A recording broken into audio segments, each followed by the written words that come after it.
Lilinis na nila. Clearing operation.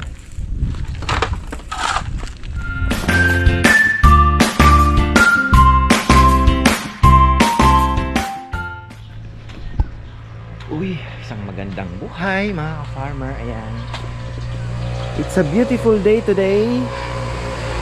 Ayan, kaya lang tinitingnan ko po kahapon, may buwan pala. Baka mag monsoon break tayo ngayong linggo. Pero sabi ko nga, mahirap sumugal po dito sa Masinloc. At kaunting oras na lang naman ang babiyahihin na andun ka na sa kasiguran. Sigurado maraming isda doon. Pero kasi iba ang enjoyment ko sa palengke mga ka-farmer.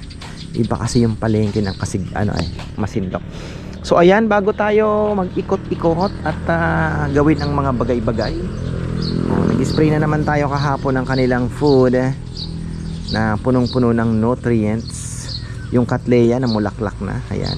Dito, ano ba ang pwede natin gawin? Ito, meron na po silang pwedeng daanan. Ito si Mulberry. Ano kaya ito? Bababa sila ng hollow blocks. So, ayan. Meron na po silang pwedeng anuhan dito. Ngayon, pwede akong maglagay ng bato. Pwede ko bang ilagay yung bato? Ayun, yung batong yon lalagay natin dito for design with a purpose. Tatayuin natin dito, babaon natin ng konti, and then yung isa dito with design and a purpose too dito, 'di ba? Para wala na pong papasok na sasakyan. Kasi hindi ko naman sila masisi, medyo masikip. Medyo nagmamadali, ayaw magbigayan. Alam mo na, pinapasok na lang po nila dito. So, kawawa naman yung ating project at pinakamamahal na orchid, 'di ba? Section. So, ayun po. Baka ganun ang mangyari. At tingin nyo, okay ba yung aking Ay! Maxi! Ando na ata? Ha?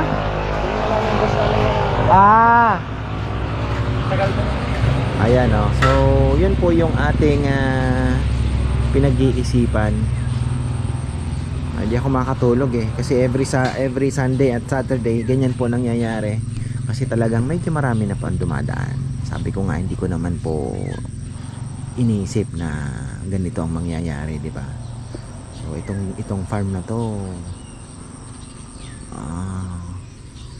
kahit ulit-ulitin man, hindi man pumasok sa isip ko na magkakaganito. It's a blessing. So yung mga adjustments na ginagawa namin, talagang kung alam ko lang po na magkakaroon dito ng kainan na marami ang papasok na sasakyan, baka inusog ko pa yung kaya lang yung mangga kasi iniwasan din pala namin. So ayun, yung pinto pwede kong pwede kong lakihan yan yung tulay, pero hindi namin naisip na gano'n di ba? So gano'n talaga. So ayan mga ka-farmer, at tingin ko, sa tingin nyo, pwede kawawa naman kasi talaga. Kahapon ang lumo ako, nakita ko uy, patay na naman, may guhit na naman, napakalaki.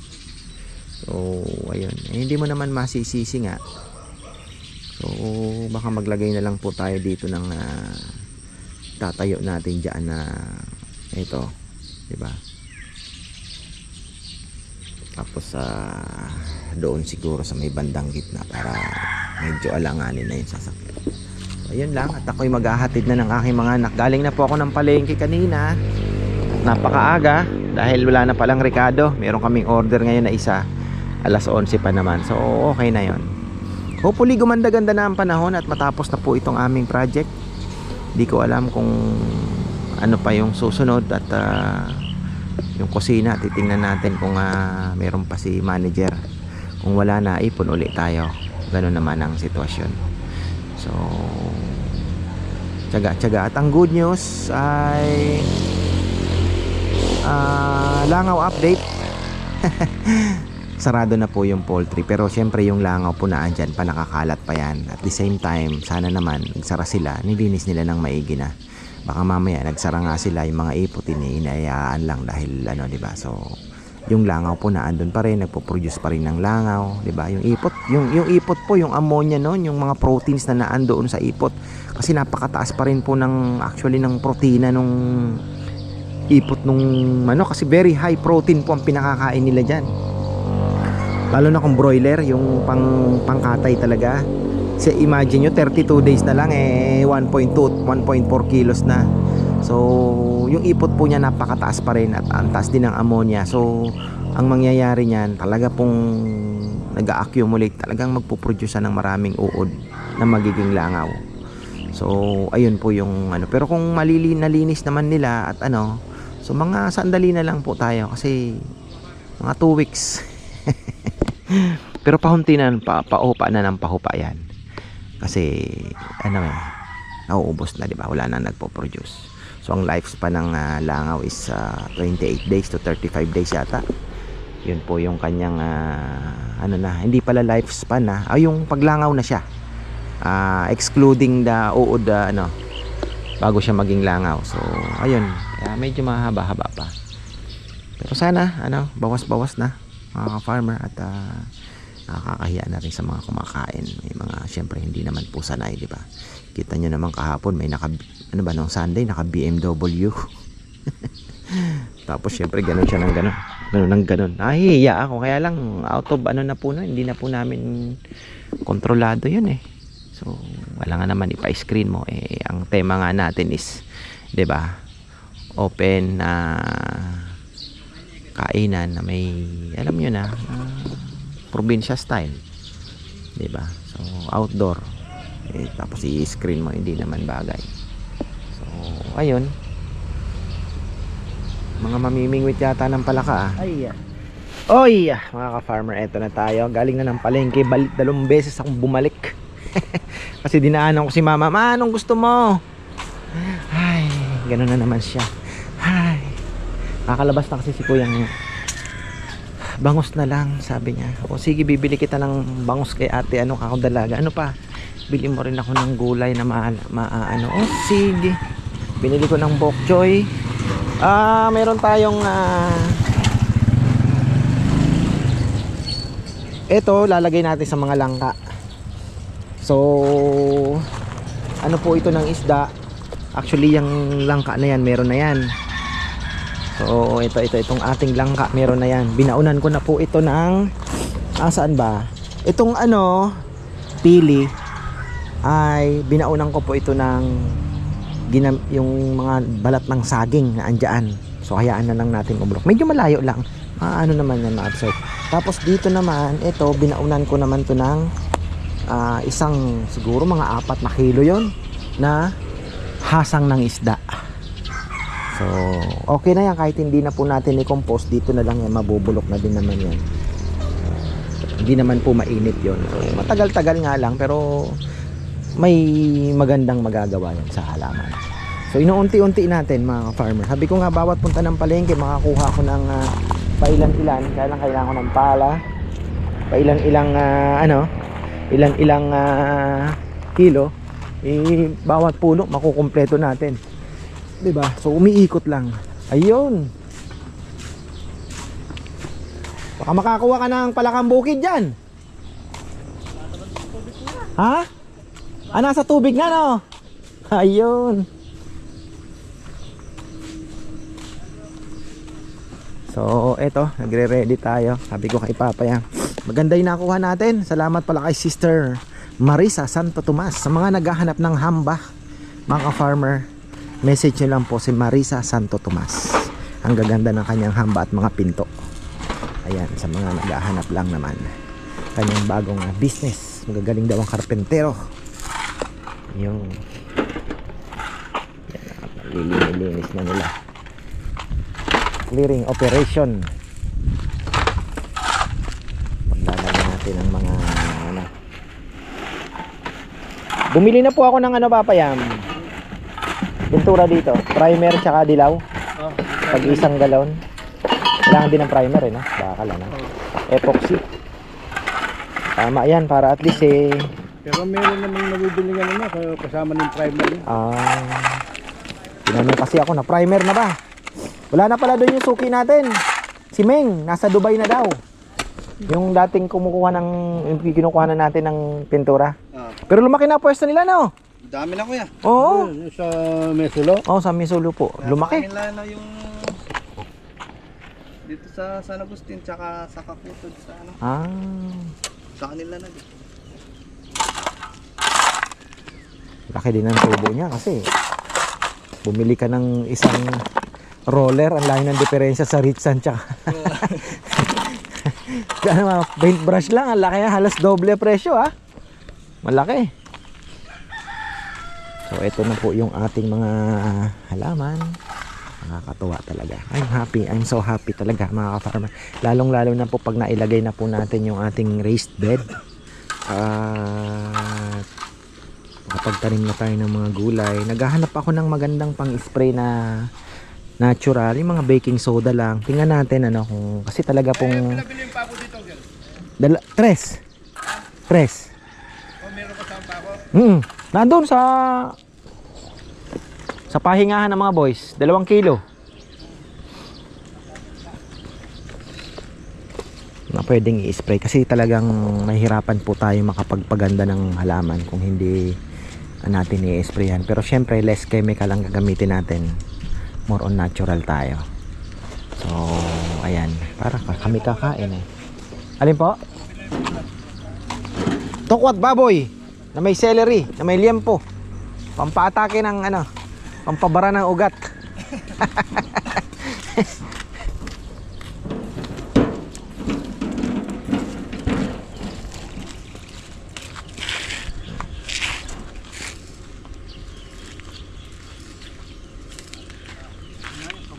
Ganyang bagyan ni Kailan kung taklalang mo yung plant.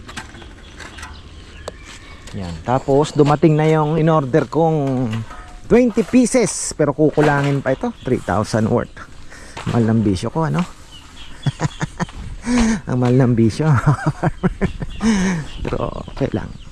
Noon pa po ganyan naman talaga na. Hindi lang kahit nung hindi pa po ako nagba-vlog, ganun ako dito. Si Bebe sanay naman na, hindi naman nagrereklamo. Alam niya naman yan. Alam niya naman, wala naman tayong, di ba? Dito lang po ang ating bisyo sa farm din.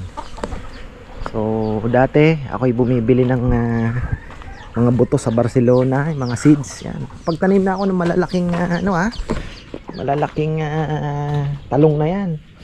Kaya lang nagko-cross pollinate po. Kaya medyo hindi maganda kung may talong ka din na ayun. Ito yung ating ito na yung ating feeds. Feeds ano to, yung pang tilapia, floating. Ito na yung ating ihahalo sa mga beds natin. So sabihin mo ng 3 kada isang bed. 1 2 3 4 5 6 7. Pwede na. Ayan balikan natin. Ang magiging size po ng ating plot is 12, basta 4 feet daw po ang 4 feet ang lapad. So 1 2 3 4 5 5, that's 10. Tapos so 10 din na may matitirang sobra po tayo. Sobra tayo. So ayan, tinanggal lang yung mga nabuong semento. Tapos ayan ipapatong na. At kukuha ako ng lupa kasi wala daw makuhang garden soil. No more garden soil. Wala na tayong makuhang garden soil, tag-ulan na daw. Doon po tayo kukuha sa pan, yung ibabaw noon na hindi nagalaw. At po yun mga farmer, mataba na lupa. So yun po ang ihahalo natin sa ating raised bed. Hopefully ay maging successful. At Ayun. Sana. Ito po yung sinasabi ko na nagbabaon ako. Tapos yung pig's blood naman, nakita ko si Rambo nagbaon na po yata sa doon sa may mga avocado din. Nilalagay niya. Okay na rin. At least yan. So mga natural for day. Nakahabol na ng langaw. Yung mga salangka muna natin. Sikasuhin natin to. So mga maliliit nating langka. Yan. Bubulok naman yan eh. Eto. I-spray pa pala tayo. Ay, habol na. Yan. Tapos basta puro organic lang. Tingnan natin yan. Gumanda naman na po yan eh. Ayan, meron na po siyang mga, kumbaga hindi na nalungkot. Nagtuloy yung kanyang mga dahon. Ayan, maliliit na dahon. Ikutan natin yung ating tanim dito sa kabilang side. Ayan po yung ating rambutan na alanganin. Green na green yung dahon. Ayan. Tapos uy, ito pala yung pinagawa ni Beme. Payong-payong ha. Ayan. Ay, nakaraw din ginawa ni Junjun yan ha. Na-disturb kami sa trabaho dahil dyan. So ikutan natin yung ating mga, yung kamote ko mga ka-farmer, umpisa ng gumapang. Mayroon akong binunot na 3 puno ng avocado, 3 puno ng papaya na malalaki na dahil may virus. Ayoko na pong mahawa itong mga ito dahil napakagaganda na. Tingnan nyo naman, diba? Ang lalaki na. Ayoko na pong mahawa sila, kaya inano na natin, sinacrifice ko na kasi gagapang yun eh. Kita nyo naman yan. Ito na yung ating talbos ng kamote. Yan na, nag-umpisa na. Yan, hayaan lang muna natin yan. May mga lumabas na pong talbos. Ayan. Ayan. Pula. Yung avocado natin ay nag-survive na siya. May mga bago na pong delikado to sana hindi naman. Naglabas na po ng mga dahon, ganda na. Kahit yung isa na medyo okay na. Alang madidisturb uli yan. Ganun talaga. Kasi ina-imagine ko, tingnan nyo kung gano'n na po kaganda pag pantay na ito. Yung lupa na ito, pantay na. Galakad ka na dyan, pantay na. Di ba'y napakaganda. Tapos yung nyug natin, nakaganon na yung nyug, may mga puno ka dyan. Aroy, thank you talaga. Talagang sasabihin mo na pleasure. Ayan mga farmer, ito 1, 2, binunot ko na po. Ayan 3, 3 papaya binunot na natin kasi medyo duda ako sa kulay ng kumulot. Sayang naman, baka mamaya ilipat niya pa dito. Bulaklak na nga lalabas na ng bulaklak lalagay tayo ng fungicide para iwas na rin. Ito yung mga maliliit pero maganda din po yan mga yan. Tama na yung papaya dami na rin naman. Yung mga talong natin, kaya lang di pa po tapos yung trabaho dito. Ayan nakita nyo, nagpapalinis tayo. May bulaklak na kaya ito? Mga bulaklak dito lumalabas yung nakita ko pinupunit niya para may lumabas na pero wala pa talaga. Baka maglagay ulit tayo ng Puradan para malinis ang ating mga niyog na isa sa mga mahal din natin ito. Farmer, tingnan nyo, napakaganda po ng lumalabas na mga dahon. Ibig sabihin wala pong kalaban. Ayan, napaka-healthy. 'Di ba? Tapos pakita ko yung mga hirap bumaba. Galit. Pakita ko po kung gaano karami din ang bunga. Parang tanim ng ni Tongs. Ayan, si Tongs nagsisili talaga. Alam mo, mga professional yung mga 'yon. Uy, look at that. Kung hindi ito na dali ng katrabaho, aba, talaga naman matutuwa ka siguro. Oh. Kaya lang po talagang nadali ng patrabaho ng mga bunga ng ating sili. Ayan. Dami. Wow. Ito yung ating mga avocado. Ayan, nagano na. Uy, naman. Grabe. So, imagine niyo, dami pong namatay. Ayun, oh. Mayroon na naman yang nadali, oh. Ganun talaga. Nahuhulog, nasasagin, nalaglag na lang. Oh, yan yun naman. Ang ganda. Pang dynamite. Wala pa po ito. Lalaki pa to. Look at that. Diba? Napakaganda. So, ini-imagine ko na pagka pantay na ito. Ay, ang ganda na siguro. Sarap ikot-ikotan to. Tapos may avocado ka na bunga. Ay! Agay. Uy, pwede natin gawa ng ano to compost, butasan lang. Lupa, and then yung mga kitchen scrap. Tapon natin. Tapos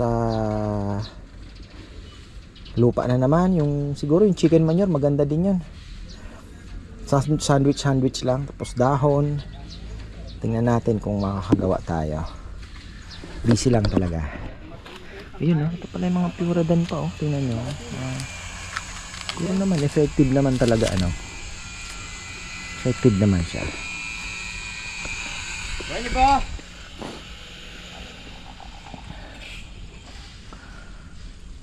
Ayan na naman, wow, may lawin doon, taas. Lawin, farmer. Taas ng lipad niya.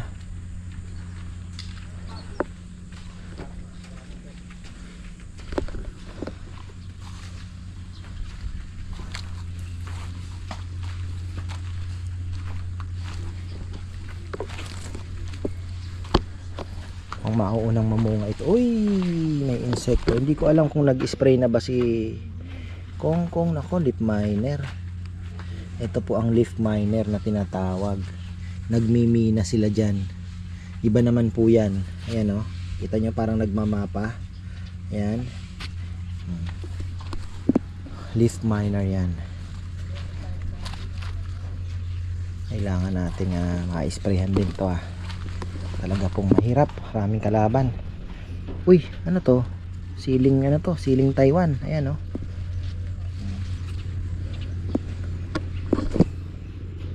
maganda dito kasi may araw pa rin naman. So yung talong dito, pa rin, ganda, tingnan nyo. May bunga na. May bunga na po yung iba.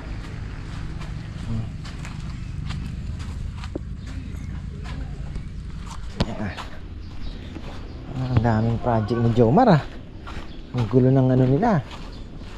Lalagyan na ng damo ito. Bagay, ganda din naman. So ayan, bago tayo magtapos, silipin na natin yung ating Cattleya. Sana magbulaklak pa. I'm happy. Nakakatuwa naman ang Cattleya natin, mga farmer. Nako, alas 11 na si Rowan. Labasan na ni Rowan. Baka nag-tutor si Rowan ngayon. Alas 12 yata siya. So ayan, sa tingin ko ay maglalagay tayo ng bato na parang harang na lang po dyan. Yung tatlong bato siguro yan, isa doon, isa dito, di ba? Para design na din. Tingnan nyo naman po yung Cattleya natin, beautiful, ang ganda. Tingnan nyo, yun to pala itsura pag maglalabas siya ng bulaklak. Ito meron nang dinabasan na ng bulaklak to.